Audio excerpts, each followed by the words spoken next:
And that will allow people into the Zoom. I'm also going to start our streaming, which will take a moment. All right. And I can monitor both the, what channel were we in again? Who knows? Um, Uh, Asgard, I believe. Thank you. I can monitor Asgard as well as the Twitch for Asgard to see if we have any questions or comments there. Looks good. It looks like we are in all people view. Looks like we've got a couple of participants hopping on. So I will hand it over to you, Paul. Sweet. I can't see my own video, so hopefully We can't see your video either. that's handy. I will play with that while I get things going, since we're already live. So this is putting the epic in epic fantasy, and I am told that if you're viewing this stream on the website, you should be able to click a link to join directly via Zoom if you choose to do so, which will allow you to answer quests or ask questions that can then be answered by the distinguished panelists. I am farting around with my video settings while I chat. So let's do introductions real quickly. I'm the moderator. My name is Paul Lell. I write fantasy, science fiction, urban fantasy, lots of role-playing games. Spend a lot of time in other places because especially this year has been very crazy. Yeah, so that's me. And let's go down the list. We'll start with Barbara because you are at the top of my list of people who have names. Can you hear me? I can. Okay. I am Barbara Hampley. I have started out writing sword and sorcery fantasy. I've written historical murder mysteries. I've written graphic novels. I've written media tie-ins.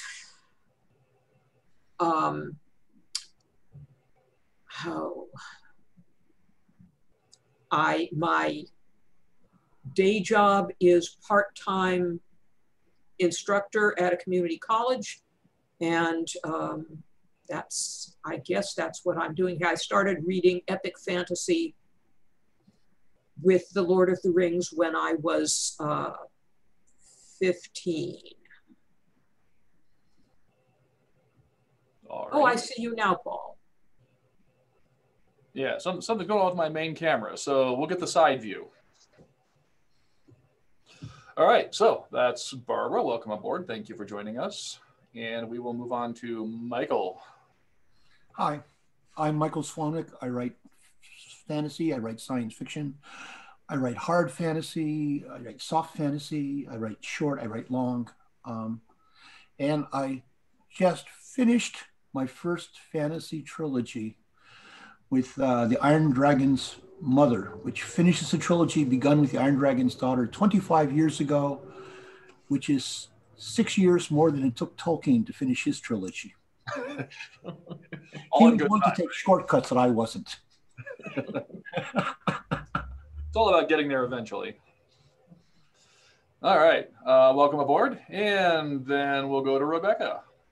Hi, I'm Rebecca Roanhorse. I write science fiction, fantasy.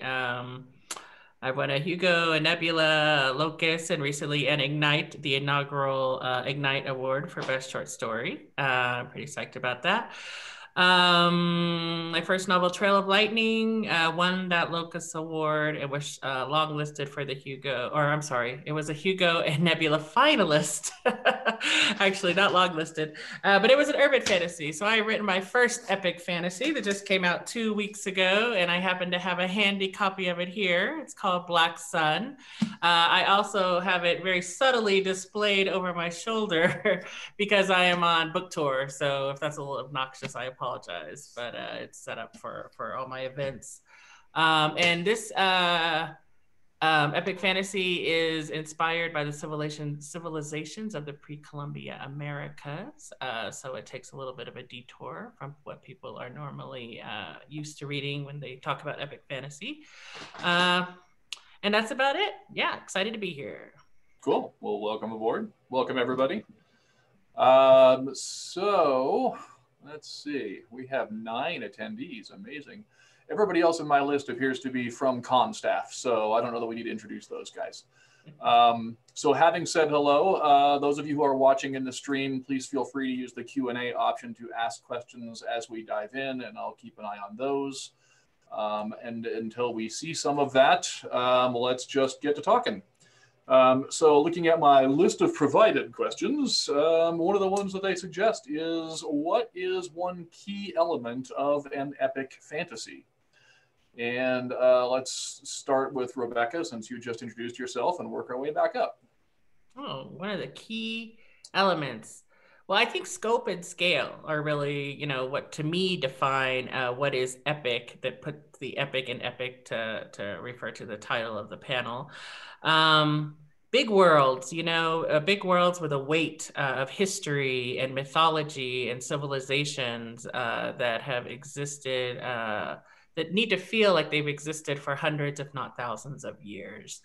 Often you have, you know, sort of journeys, and you have destiny, and of course you have fantastical creatures and magic and all of that sort of stuff. But I think what really, for me, defines epic fantasy is the weight of the world, the feeling that this world is large and lived in, and historical and mythological, and just, you know, sort of massive.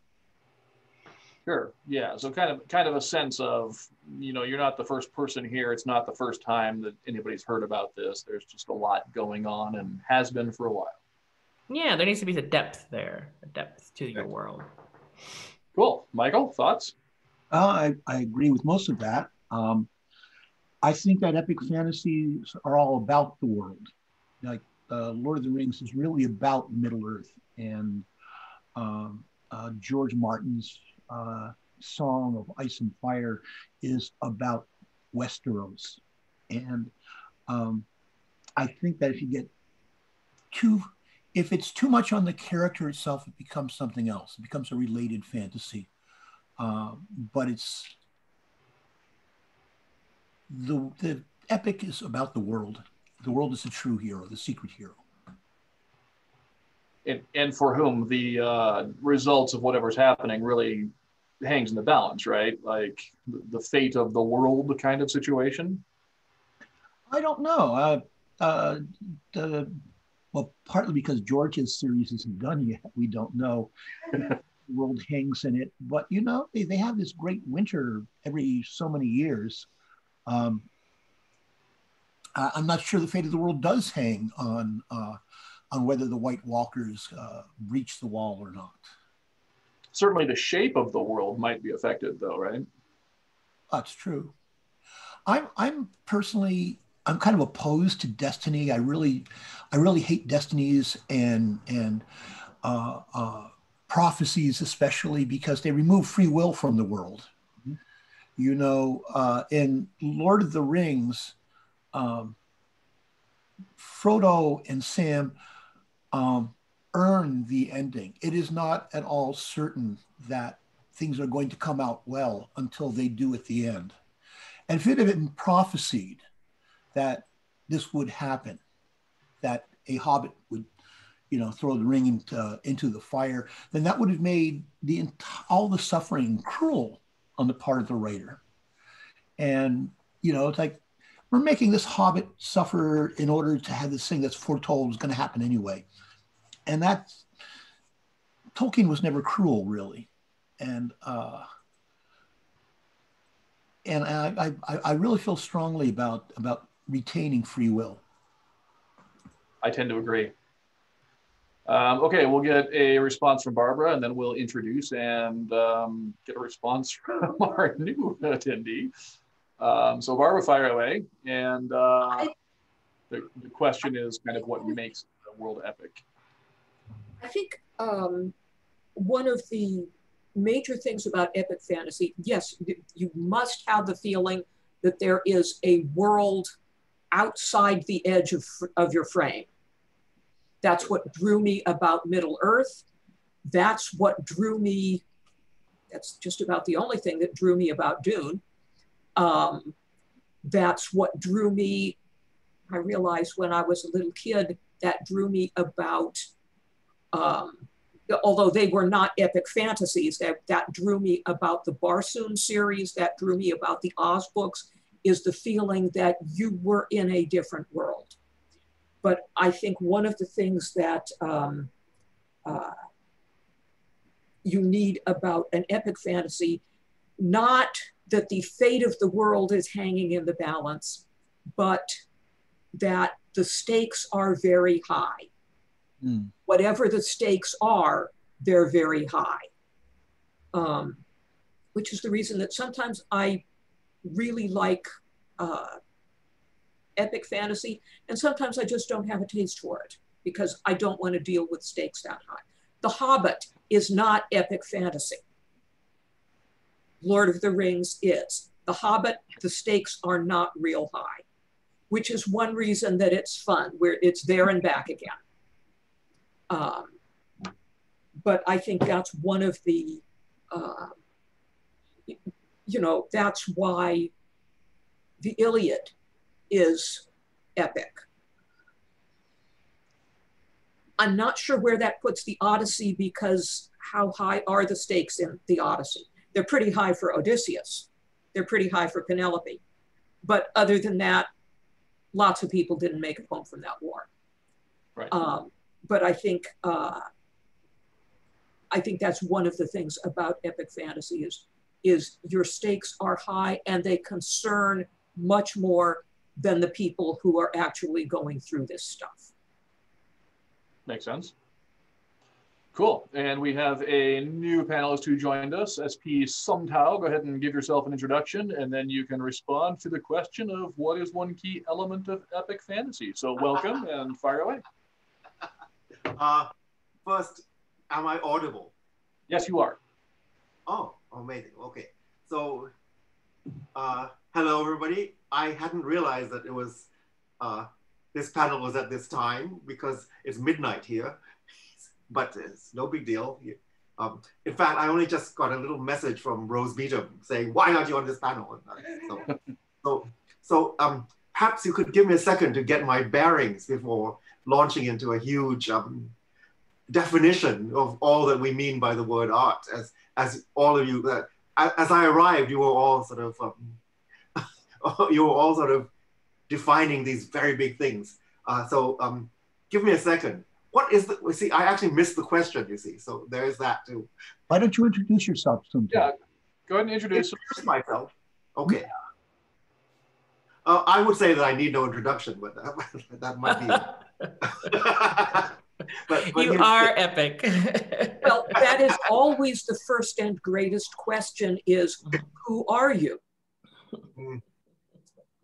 Who am I? Well, this is the first time I've appeared in a setting like this in about 2.5 decades. So yeah, I probably might want to remind people who I am or tell people that have never heard of me who I am. But I've written a few science fiction and fantasy novels and books, about 70 of them actually. And about 20 years ago, I vanished from the universe because I had this bizarre feeling that I should enter a monastery in Bangkok.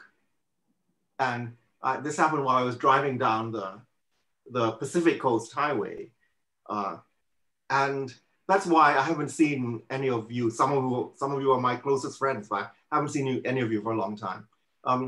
I disappeared into this other universe. And when I came out on the other side, an epic event that one would think of would be only fantasy happened. It was actually 9/11. And I was so frightened of flying back to America that I gave up writing. And I don't know if those things came together, but were consequences of each other. But what happened was that I somehow ended up running the local opera company, which I had just founded. And for the last 20 years, I've been working on a completely different field that could be considered epic fantasy, I suppose, because I've been working on large-scale productions of operas, composing them, in some cases, directing them, and so on. And only in the last few months did I suddenly have these flashes about my past. And that's one of the reasons I'm here today, because suddenly I became reminded of who I was once. And so in the time that I disappeared from the science fiction community, I did compose about 17 operas, all of which were produced. Now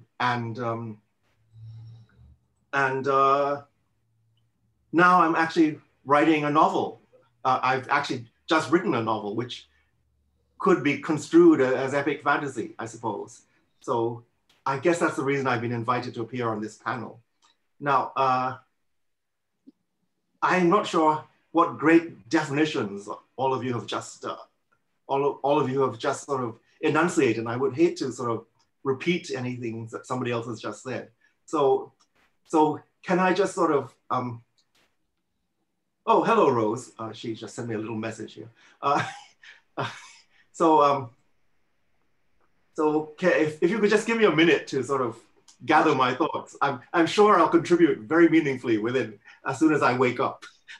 Yeah, no worries at all. So yeah, under discussion is kind of what makes the world epic, and the second prompted question they've sent along is, what does the word epic mean to you? So if you want to consider that for a minute, we'll let everybody else sound off, and then we'll get back around to you. And welcome aboard. Thank you for joining us. Good to see you guys. Yeah. All right, so we will drop back down to Rebecca again. So what is epic for you?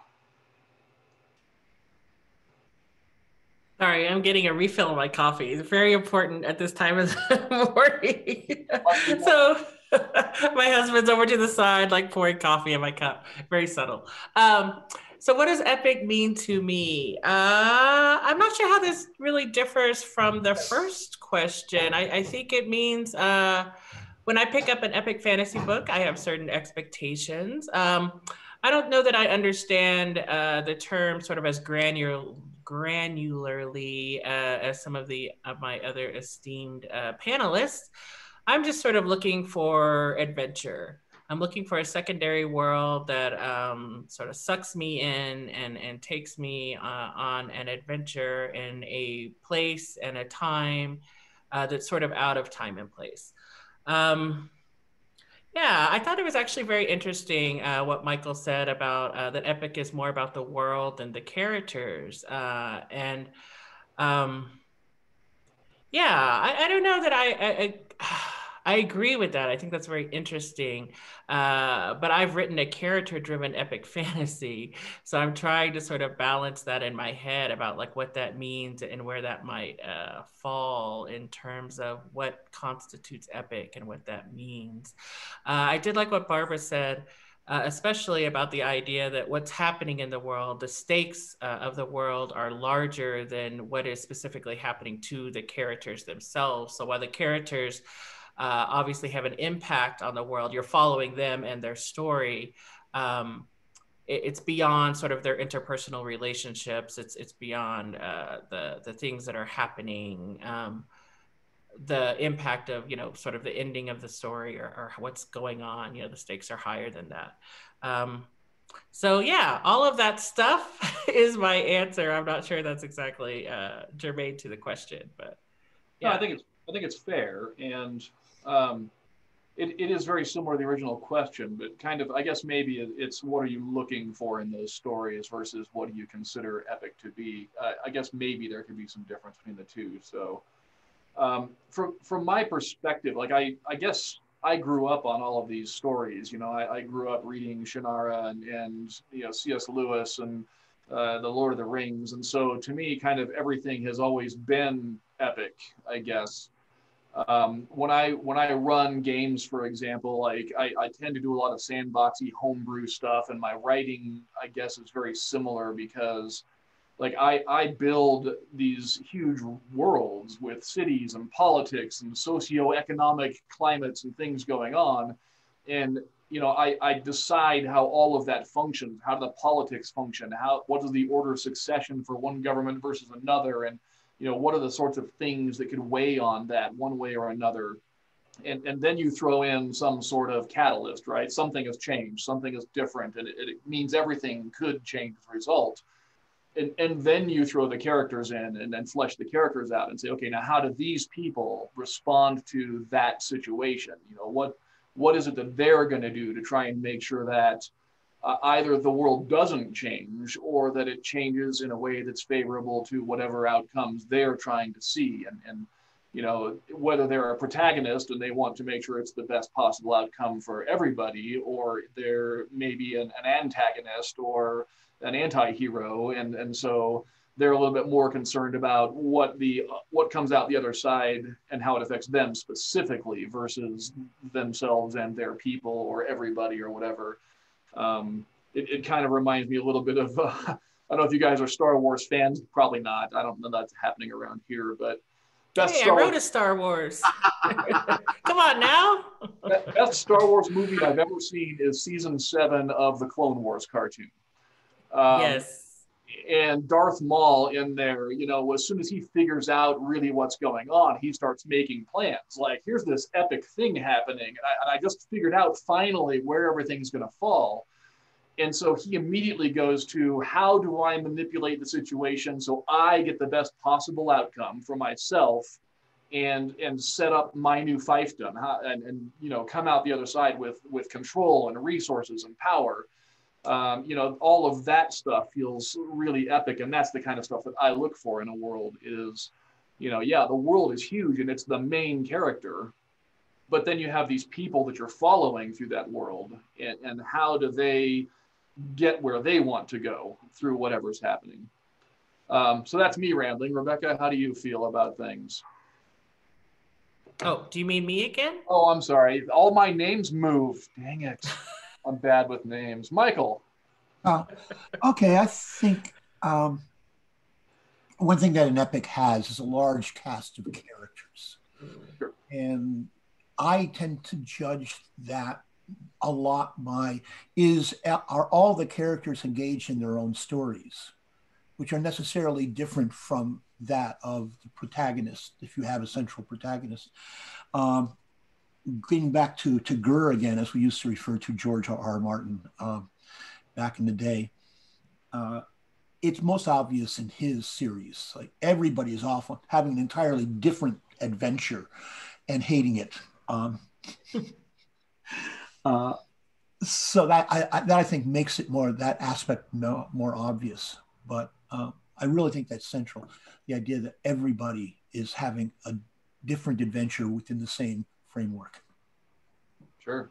And their own arcs. You know, they're all their own people. That's good stuff. All right, Barbara, how you doing? Well, I'm remembering, I think it was back in the 18th or early 19th century, somebody wrote a list of rules that you had to, it was Alexander Pope wrote a list of rules that these are the things that you needed to have in an epic. And he wrote this when he was about to write the great epic, The Rape of the Lock, which is about a haircut. And it contained things like, it must start with an invocation to the muses, and it must include the gods, and it must include a visit to the underworld. But what I'm hearing about epics like The Lord of the Rings and the Song of Fire and Ice, which I was only able to read 2 volumes of, the world is a character.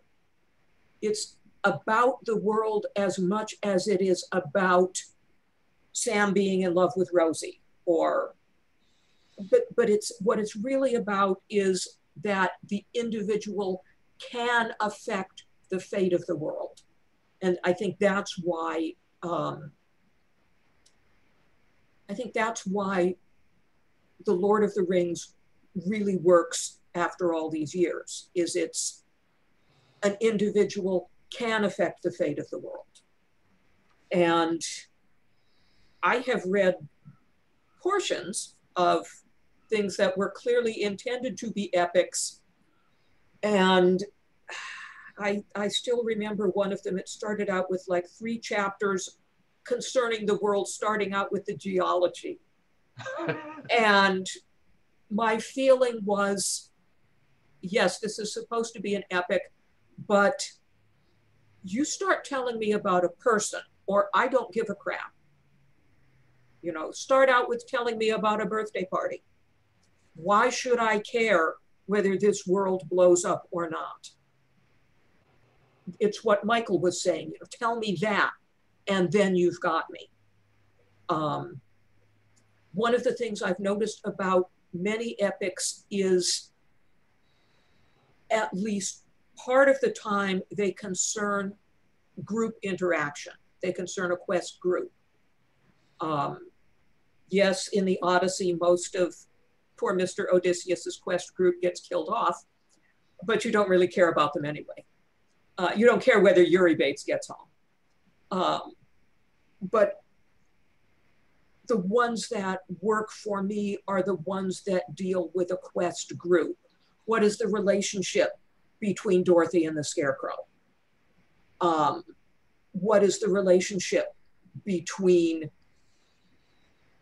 Merry and Pippin? I'm looking for the friendships. Without a character, you can have the greatest epic world in creation, and that is not to my taste. Makes sense. Cool. SP, how you doing? Hi. Well, I'm sort of sucking in what my colleagues are talking about here a bit. And yeah, Bigness and Epic are connected, are they not? It's very difficult to write an epic set in a small town somewhere, except that James Joyce's Ulysses manages that very, very, very, very effectively. But it manages that by having the Odyssey as its sort of prototype in the background, so that each tiny thing becomes connected to a much bigger thing. Now, I'd like to share a little bit about, you see, in the 1970s, late 1970s, I wanted to write a huge epic, as I'm sure we all do at that age. And indeed, it was very, very large. I mean, Ted Sturgeon told me that it was the largest magnitude of concept since Stapleton. And basically, it's your average fall of the Galactic Empire sort of thing, you know. And I did 2 volumes of a trilogy, at which point Pocketbooks sort of ended Timescape, and I had sort of an unwritten book in the back of my mind. And then shortly after that, I was encouraged to write the 3rd book for Bantam, but they weren't going to publish the first 2. So I had to find another way in to the epic. So starting on some completely different planet, I tried to write a work to which the last book would be the sequel to both this completely different book and the first 2 books. So basically it was a 5 volumes. It was a 5-volume trilogy in 4 books. If you understand this math here, it's definitely higher math, right? So anyway, one of the problems is that, and I think this affects probably any writer of these large-scale series, unless if they are sort of a bit down in the middle of the mid list somewhere, it probably affects us more than if one is like incredibly famous. But what happened is that none of them were ever in print at the same time.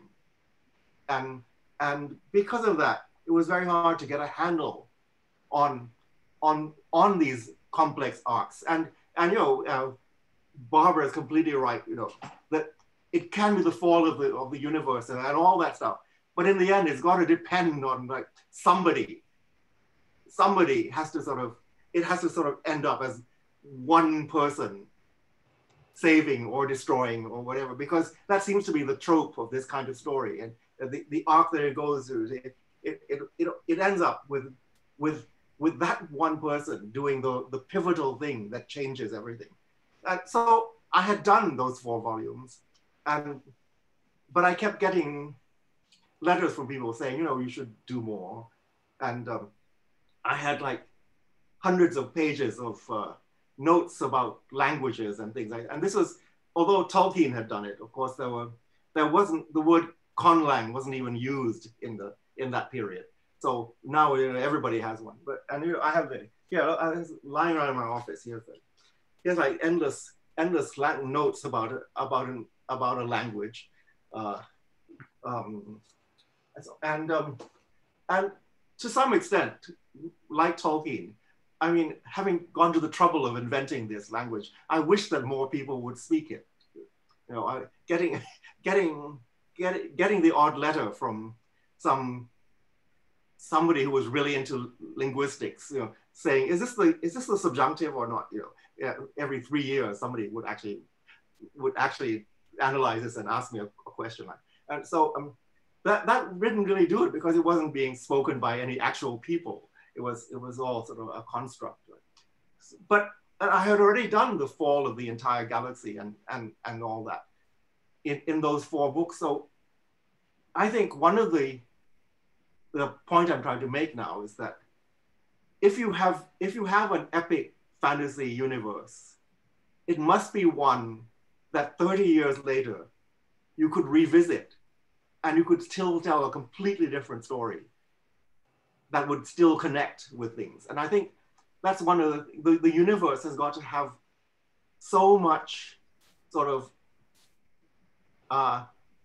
depth or infrastructure or a whole support system that would enable people to want to live in it again and again and again.